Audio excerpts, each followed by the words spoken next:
Alright everyone, settle down. Let's get this meeting started. We're cooking up a new game called Super Mario Bros. Wonder, and this one has to be big, okay?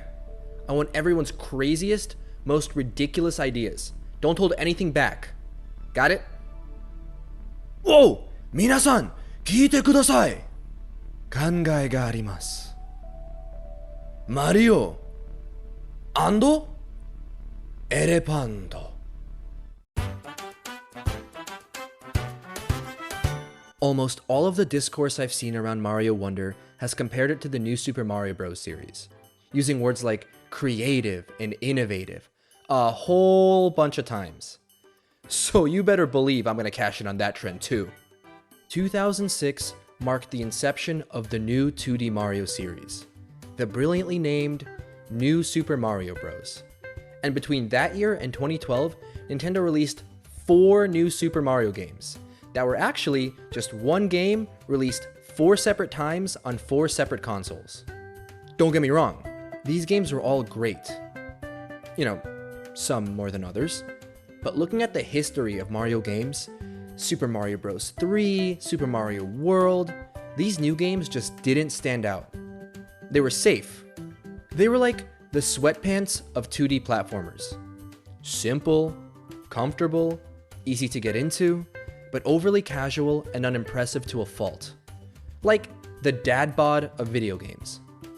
But 11 years later, Nintendo finally decided to put on their big boy pants and released a brand new game aiming to revitalize the series, celebrating all the things that made 2D Mario games special, while at the same time incorporating an absurd amount of creativity and innovation to give even the OG fans something unexpected.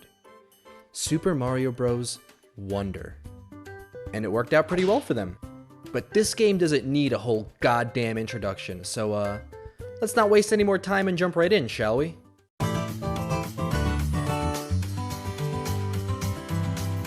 The entirety of Super Mario Wonder's opening plot takes place over the course of about 3 minutes, with Mario and the gang being invited to a new land called the Flower Kingdom by a caterpillar named Prince Florian to check out his magical Wonder Flower. However, in a complete twist of events, Big Bad Bowser shows up, totally uninvited, and grabs the flower, using its power to merge with the Flower Castle and trapping all of the resident poplins in dungeons before flying off to cook up his big wonder. Mario, joined by Prince Florian, as well as Luigi, Peach, Daisy, a couple Toads, Toadette, a whole bunch of Yoshis, and Nabbit, for some reason, must travel across the 6 worlds, stomping on Bowser's sun and loading up on royal seeds while, oh boy, bet the internet's gonna love this, before going to battle in Bowser's Rage stage, thwarting his plan to enslave the universe, humiliating him in front of his crush, and returning the Flower Kingdom back to normal. Now I know what you're thinking. This is a pretty simple and honestly downright preposterous story. Yeah, I bet you floss too, you bitch-ass choir boy. Wah, boo-hoo, my 2D Mario game doesn't have a complex plot structure. Let's get something straight. There is an important distinction between the narrative itself and the method with which a game's presentation and gameplay convey this narrative.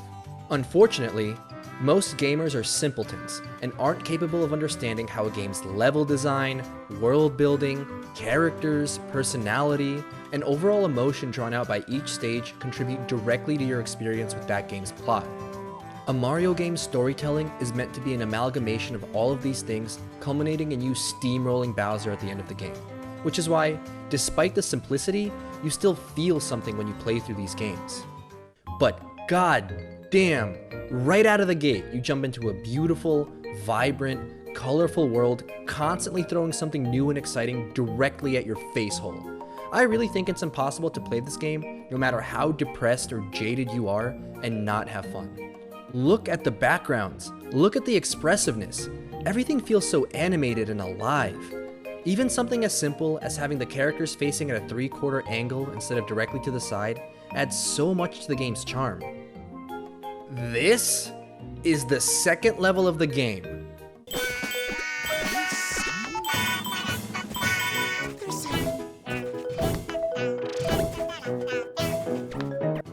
The icing on the cream pie here is easily Wonder's animations, because holy shit! Every single action and interaction has so much impact. It feels like everything was designed so intentionally with an absolute bonkers level of detail, so seamlessly integrated into the gameplay that you can just blow right past it. Mario grabbing his hat when he enters a pipe, the impact of a ground pound, the unique pose when you execute a high jump, the cartoonish effects when you dash. The developers didn't have to do this, but they said, "Fuck you, you idiot, here you go." Look at these Goombas fooling around in the first level. Look how their eyes actually follow Mario around as he moves, and the terror they experience when they're about to be sent to the Shadow Realm. There's more personality in this game than upper middle class retired people at a pickleball court. Like these dumbass talking flowers, for example. The game gives literally zero background or explanation as to what these flowers are or what significance they hold in the kingdom. These idiots are just kind of here, voiced by an actual, serious voice actor who played roles like Tony Stark and Po from Kung Fu Panda, saying some of the funniest, most outrageous things like, "I wonder what Goombas taste like." The developers did include the option to turn their voice lines off. But why would you do that when you can have them speak in Japanese instead?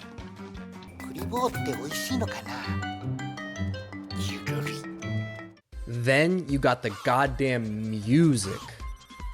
The entire game has a pretty surprising focus on music, throwing jammer after jammer, especially when you get to the rhythmic levels that emphasize platforming to a beat. But what's most impressive is how energetic and adaptive the soundtrack is. It never stays still, constantly changing and reacting with the character and the environment, like when the horns start popping in as soon as you grab an elephant fruit. There are countless references to past games too, like the rendition of the Shadow Mario theme from Galaxy when you get the respective Wonder Flower. But the inarguable greatest thing about this game is that it has not one, but 2 Super Mario Sunshine tracks? Are you out of your mind? I almost peed and puked when I got to these levels. And this type of thing happens so many times. There are so many connections and Easter eggs like these scattered literally everywhere across the game. So much so that it really feels like a celebration of everything that came before.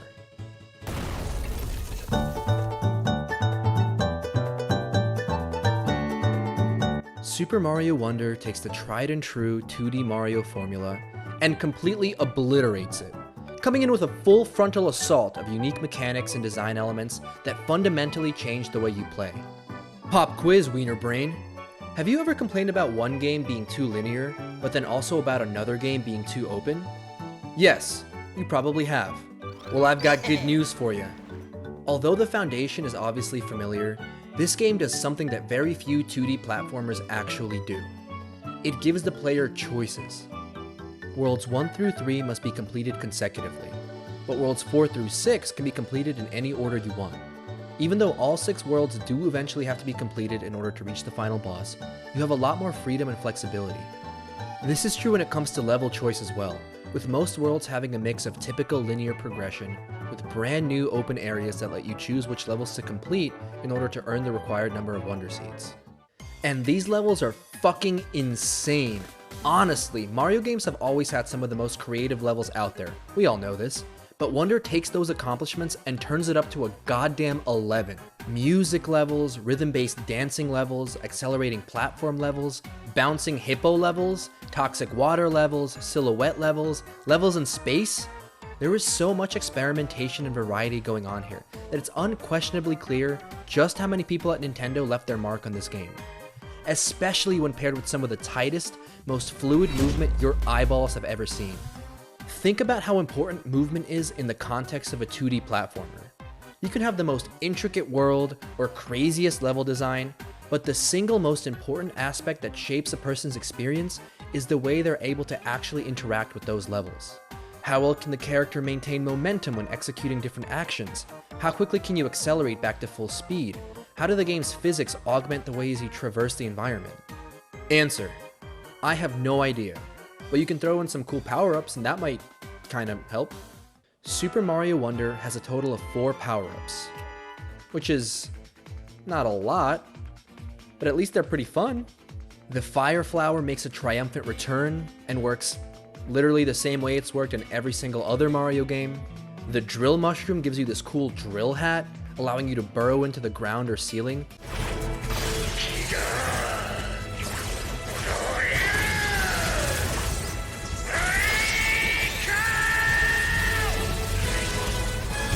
Then you got the bubble flower, which gives you the ability to blow bubbles, one-shotting most enemies while also providing temporary platforms to bounce off of if timed correctly. And finally, we have the crown jewel of Super Mario Bros. Wonder, the elephant fruit. I have no idea what on earth was going on in those development offices, but this has to be the most ridiculous power-up across the entire series. As an elephant, you are literally overpowered, able to go bananas, destroying everything with your trunk and absolutely decimating enemies with your increased weight. You can also store water in your trunk to water flowers or poplins. Just like a real elephant. Mario Wonder throws so many interesting new enemies at you too. Hoppos, bloomps, mamas, rargs, wubbas, trottin' piranha plants. There are roller skating Koopas in this game. And you're telling me you're playing Baldur's Gate 3 right now? Yeah, that's pretty cool. But you bet your sweet bippy the game doesn't stop there. Outside of the standard levels, Wonder has an all-you-can-eat buffet of additional challenges to break up the game's flow, all of which are so well thought out and refreshing when you're grinding out Wonder Seeds and 10 flower coins for that tasty hundo percento. Badge challenges, KO arenas, Wiggler races, break time stages, the dumbass piece of shit search parties. Each and every one of the 152 levels in this game are so unique and charming. Not only designed with the craftsmanship of Japanese aritayaki, but also hiding so many cool secrets to discover too. And this isn't even mentioning Mario Wonder's badges, easily one of the coolest mechanics implemented into a 2D Mario game. Badges are a brand new concept allowing you to customize additional abilities for the gang at the start of every level. There are 24 badges broken up into 3 categories. Action badges that map additional abilities to the R button, boost badges that grant passive abilities, and expert badges that just completely fuck shit up. Is this mechanic necessary? No, but it's such an exciting way to add agency and expression in what is typically a painfully straightforward genre, and I'm down like a clown for it. Alright, let's talk about it. The fundamental, base level of creativity across each and every aspect of this game is already at an all-time high. So much so that if the developers just stopped here, it would already be one of the greatest 2D platformers of all time. But then these absolute psychopaths added in the Wonder Flowers, and you're like, what the f? Just having the base mechanic in each level is one thing, but the fact that almost each and every one has a completely unique effect is insane. You can ride on a giant snowball that mows through the goalpost, you can transform into enemies with augmented abilities, you can twist the entire perspective of a level, bounce on giant bubbles, run through superstar showers, float through a thunderstorm, get chased by King Boo singing a fucking opera. There is so much to these effects that it's impossible to predict what will happen next. And this subversion of expectations is exactly what makes this one of the most fun games I've ever played. In this level, you have to platform across a sequence of dragon bones. What?! Super Mario Wonder is a barrage of incredible ideas blasting you in the face over and over again. But this game never stops. Its foot is always on the gas, introducing dozens of concepts that can have entire games built around them without dwelling on any, continuously moving from one immediately to the next. Something that's especially impactful in making the process of 100%ing way more engaging. You can be a Goomba? Twice?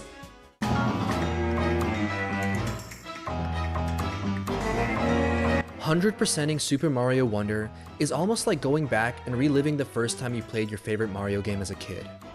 Although the rewards can be a bit lackluster and, well, let's be honest, downright insulting, the game is so fun that, even if you're not a 100%er like me, it's hard to put the controller down to stop. The levels are all so interesting and engaging that you'll likely find a majority of the collectibles just naturally wandering around. And mechanics like the sensor badge make filling the blanks pretty straightforward. And, I mean, come on, Are you really going to be that chump running around online with only one medal? Don't embarrass yourself. So let's break it down.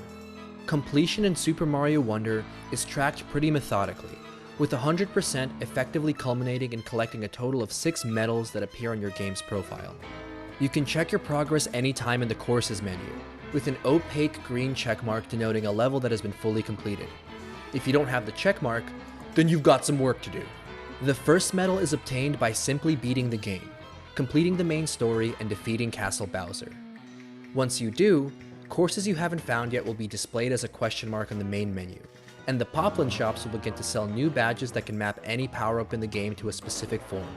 The next 3 are obtained by fully completing every level, which includes finding all 225 Wonder Seeds, collecting all 306 10-flower coins, and grabbing the tippy top of every goal pole across the 152 total levels. This includes the Special World as well, a classic 2D Mario endgame area that's unlocked by locating secret exits across all 6 main worlds and the Petal Isles. Completing every course in the Special World unlocks the game's final level, the final test, Wonder Gauntlet, putting you through a spin cycle of wonder effects calling back to some of the most memorable moments throughout the adventure. Once you've fully completed every level in the game, farming the green checkmark on all of them, you unlock the secret final level of the game. The final test, Badge Marathon. This level is pure evil, consisting of 10 areas each utilizing a unique badge to progress, with some checkpoints in between. Yeah, in all honesty, it's a pretty fun challenge. Until you get to the dumbass Firebar Spring Feet part, and then all the way at the end, the piece of shit fucking stupid idiot invisibility part. Why? Why not put a checkpoint at the start of this part? Why make me replay 3 other parts every single time I die?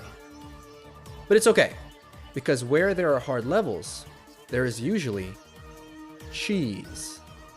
You can just power up tank the Firebar part, but if you're like everyone else and struggling at the very end, popping on 2-player co-op will put a crown icon over the main player's character. And voila! Don't miss the goal pole, dummy! However, I'm not a pussy that needs to rely on cheese, so I went back and beat it raw immediately after. The reward for completing the final test will likely earn you the next medal, opening up one final Poplin house that grants you the 24th badge in the game. The Sound Off badge. And this badge is literally a meme. The Sound Off badge has no practical impact outside of changing all sound effects in the game to silly, goofy vocal variations. Some people are pissed about this badge being the secret final unlock, but I think it's hilarious. You've already done pretty much everything there is to do at this point. You shouldn't need anything practical. So go clown around, here you go. Finally, the last medal is obtained by purchasing all 144 standees in the game. These can be randomly purchased from all the Poplin shops across the game for 10 flower coins a pop, but the catch is that you're not guaranteed to get a new one. Instead, once you unlock the Special World, you can go to the standee shop, which gives you the option of purchasing unobtained, character-specific standees for 30 flower coins instead. When you 100% Super Mario Bros. Wonder by collecting all 6 medals, the title screen will change from a white to a black background, and you will also receive a green checkmark on your profile with each medal reflected towards the bottom. Your medal count is also shown off near your tag when you're playing online, so you can flex on all of the middle schoolers and 40-year-olds in your level. Additional secrets! First off, Captain Toad appears in 5 different, incredibly missable locations across the overworld, rewarding you with 50 flower coins when you speak to him for the first time. You also have the Angler Poplin, a light blue bro who gives you various gameplay tips as you collect royal seeds. Once you have all of them, he starts to keep track of how many Goombas you've killed, maxing out at a total of 1,000. Finally, again, there is one last thing to discuss: Mario Wonder's online multiplayer. This one's a mixed bag. On one hand, it's a pretty interesting system where you can support random gamers as you play through a level together. On the other hand, here's another example of Nintendo fumbling an attempt to do online multiplayer, tossing in a very bare bones mode just to be able to advertise it. It's pretty harmless, but really didn't add as much to the overall experience for me. That being said, The online mode presents one additional mechanic that took several years off of my lifespan. Heart points. Heart points are a completely useless number that showcases how many players you've helped while playing online, being earned typically by sharing power-ups, reviving ghosts, or by reaching a goalpost together with another player. The maximum number of heart points you can obtain on one profile is 99,999. And since seeing a number smaller than that made me literally sick to my stomach, I grinded the first level of the game hundreds of times to pump those bad boys up.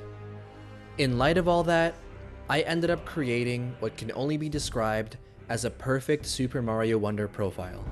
So, it took me a total of about 35 hours to 100% Super Mario Bros. Wonder. About 5 hours to complete the main story and defeat Bowser, another maybe 10 hours to find every secret and obtain all 6 medals, and the rest spending time I will never get back farming the max number of heart points because I didn't have friends who would help me do this efficiently. Super Mario Wonder is another one of those games that will continue to be compared to its predecessors. Is it better than New Super Mario Bros. U? How about Super Mario World? Super Mario Bros. 3? Yes, but that's not what's important. This game does something amazing, breathing new life, freedom, and personality into the series that's been at the top of its genre since its inception, following what, in my opinion, was the video game equivalent of getting pretzels on Halloween. The levels are so creatively surreal and imaginative, the character designs are charming and fun, the animations are detailed and expressive, and the gameplay is fluid and impactful. It's a 35-year culmination of love for the series, and I personally had a huge smile on my face throughout the entirety of my playthrough, with my only complaint about the game being that I wish there was more of it. Super Mario Bros. Wonder is an ultimate-powered, 10 out of 10 masterpiece that abso-fruitly cements the fact that the best 3D and 2D platformers are both on the Switch. If you like Mario games, or platformers in general, let's be honest, you already bought it. But if you're somehow on the fence, buy the goddamn game. Because it's wonderful.